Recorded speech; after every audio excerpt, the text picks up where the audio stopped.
क्या सुना है? ये बात बहुत ध्यान से समझिएगा।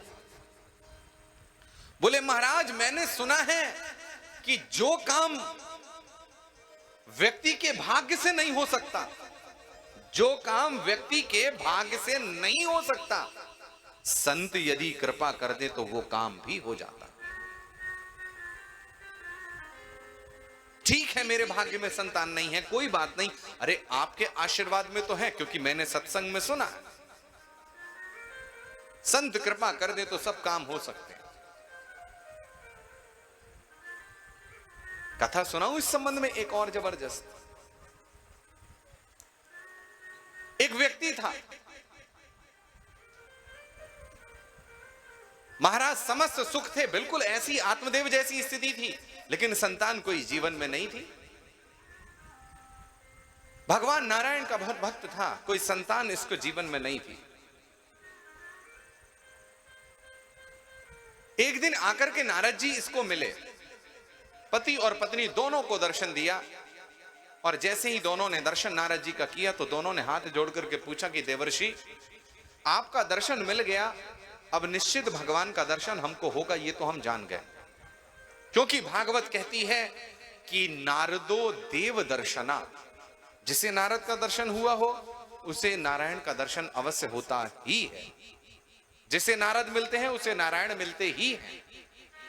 एक कथा आप नहीं बता सकते जिसे नारद मिले हो नारायण ना मिल गया, ये तो हम जान गए।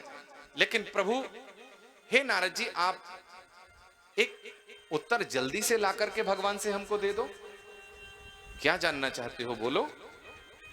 बोले हमारे जीवन में कोई संतान नहीं है, हमको बस इतना बताओ कि हमारे घर पर बालक संतान कब होगी।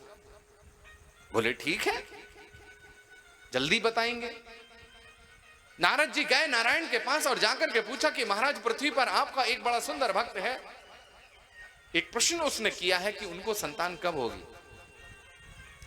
भगवान बोले कि नारद जाकर के कह देना कि 100 जन्मों में भी संतान नहीं होगी। नारद जी नीचे आए और आकर के पूछा कि देवर्षि आप फिर आ गए, क्या भगवान से मिले इतने समय में। बोले हाँ भैया मिले, तुम्हारा प्रश्न भी पूछ लिया, ये तो नहीं कहा कि 100 जन्मों में। बोले भगवान ने कहा है कि तुम्हारे बहुत से जन्मों में तुमको संतान नहीं होगी, 100 नहीं बताए। बोले बहुत से जन्म होंगे लेकिन संतान प्राप्त नहीं होगी। अच्छा महाराज कोई बात नहीं, लेकिन फिर भी हताश नहीं हुआ भक्त, नारायण के भजन में फिर भी लगा रहा। अब घटना एक बहुत आनंद की सुनिए, बड़ी अजीब बड़ी विचित्र घटना। एक महात्मा एक संत गांव में घूमता हुआ आया और जोर जोर से आवाज गांव में लगाने लगा, एक रोटी खिलाओ एक बेटा ले जाओ, एक रोटी खिलाओ एक बेटा ले जाओ, एक रोटी खिलाओ एक बेटा ले जाओ। अब महाराज ये शब्द उस संत के उनकी भार्या उनकी पत्नी ने सुन लिए, दौड़ती हुई गई, जाकर के 7 रोटियां बनाई और लेकर के द्वार पर बैठ गई, संत की प्रतीक्षा करने लगी। और वो संत महाराज कहते हुए आ रहे हैं, एक रोटी खिलाओ एक बेटा ले जाओ, तो झट बैठ गई। बोले आइए महात्मा बैठिए। महाराज तुरंत थाली परसी, एक रोटी खिलाई, संत ने आशीर्वाद दे दिया, जा बेटा तेरे यहां एक पुत्र होगा। झट दूसरी रोटी खिलाई, संत ने आशीर्वाद दिया, जा बेटा तेरे 2 पुत्र होंगे। 3 खिलाई, बोले 3 पुत्र होंगे। 7 रोटियां खिलाई, महाराज बोले संत कि जा बेटी आशीर्वाद है तेरे यहां 7 पुत्र होंगे। धीरे धीरे कर करके समय व्यतीत हुआ, 7 वर्षों में एक एक कर करके महाराज 7 संतानें पैदा हो गई और सब महाराज आंगन में खेलने लगे। कुछ वर्षों के बाद श्री नारद जी भ्रमण करते करते उधर आए और देखा कि ये तो उसी विशिष्ट भक्त का घर है, इतने सारे बालक खेल रहे हैं, जाकर के पूछूं किसके बच्चों को ले आया। नारद जी ने जैसे ही प्रवेश किया तो जाकर के पूछा कि अरे भैया कैसे हो। बोले बहुत बढ़िया है महाराज, बड़ा आनंद से है। अच्छा ये सब बालक किसके हैं? अरे ये भी अपने ही है गुरुदेव, ये भी अपने ही है, अपनी संतान है, किसी और के नहीं है। अरे महाराज नारद जी का माथा ठनक गया, ये कैसे हो सकता है, क्या सच में तुम्हारे? अरे नारद जी कैसी बात करते हैं, बिल्कुल अपने हैं, पर्सनल है, किसी और के नहीं है, पर्सनल है, अपने ही है। महाराज नारद जी को क्रोध आ गया और जाने वाले तो कहीं और थे और सीधे पहुंच गए नारायण के पास कि अरे प्रभु, आप स्वयं तो असत्य बोलते हो, झूठ बोलते हो और हमसे भी झूठ बुलवा देते हो।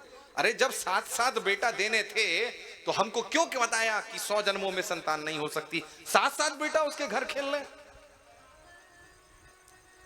भगवान नारायण बोले कि देख भैया, मैंने जो तुझे बात बताई थी बिल्कुल ठीक थी, गलत नहीं थी, सही बात मैंने तुझे बताई थी। 100 जन्मों में भी संतान नहीं थी। तो बोले फिर वो 7 संतानें कहां से आई? बोले भैया वो मेरी कृपा से नहीं है। अरे बोलो वो तो संत कृपा से हैं। बहुत ध्यान से समझिएगा, किस कृपा से है? बोले संत की कृपा से है, मेरे आशीर्वाद से नहीं है, संत के आशीर्वाद से है। महाराज नारद जी की बुद्धि और खराब हो गई। नारद जी बोले प्रभु कैसी बात करते हो, क्या किसी संत में ऐसी सामर्थ्य है कि आपकी इच्छा के विरुद्ध 7-7 बेटा दे दे? नारद जी को महाराज प्रमाण पर विश्वास नहीं हो रहा था। भगवान समझ गए। भगवान बोले कि नारद तू मेरे साथ चल, चल मैं तुझे दिखाता हूं। महाराज दोनों ने, श्री नारद जी ने और नारायण ने ब्राह्मण का भेष बनाया और रात्रि में, रात के समय में उन महात्मा की कुटिया के पास में आ गए। भयंकर वर्षा हो रही थी और आकर के महाराज उस कुटिया के द्वार को खटखटाया। महात्मा ने आए और आकर के द्वार खोला। दोनों ने राम राम कहकर के प्रणाम किया। आइए भगवान, आकर के बैठे। महात्मा का एक बड़ा विशेष नियम था महाराज, कि जो भी कुछ पाते थे वो बाहर जो मिलता था भिक्षा में खा पी करके आ जाते थे, अंदर कुछ नहीं लाते थे। अब वो महात्मा आए और आकर के दोनों ब्राह्मणों ने उन महात्मा को कहा कि देखो महाराज, बहुत बाहर वर्षा हो रही है, रात्रि का समय है और हमको बहुत भूख लग रही है, बहुत भूखे हैं, कुछ व्यवस्था कर दो। अब महात्मा ने देखा कि 2 आगंतुक आ गए हैं, 2 अतिथि आ गए हैं। अब इन्हें महाराज भोजन कराना है, लेकिन कुटिया में तो हम कुछ रखते नहीं। लेकिन आए हुए अतिथि को मना नहीं किया जा सकता। महाराज दोनों को कुछ कहा नहीं, बोले आप ठहरिए, मैं व्यवस्था करता हूं। दौड़ते हुए बारिश में ही गए पड़ोस के संत की कुटिया पर और महाराज दाल चावल सूखा सीधा सामान ले आए।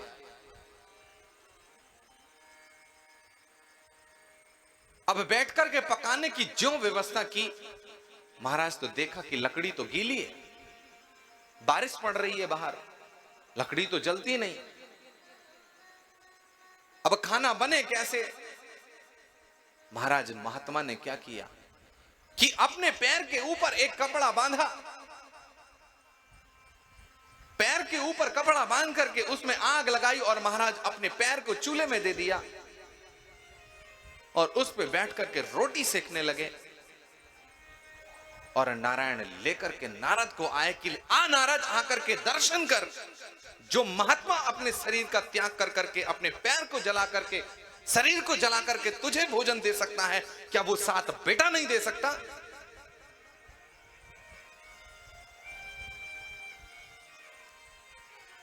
संतों की सामर्थ्य तो महाराज इस प्रकार से होती है।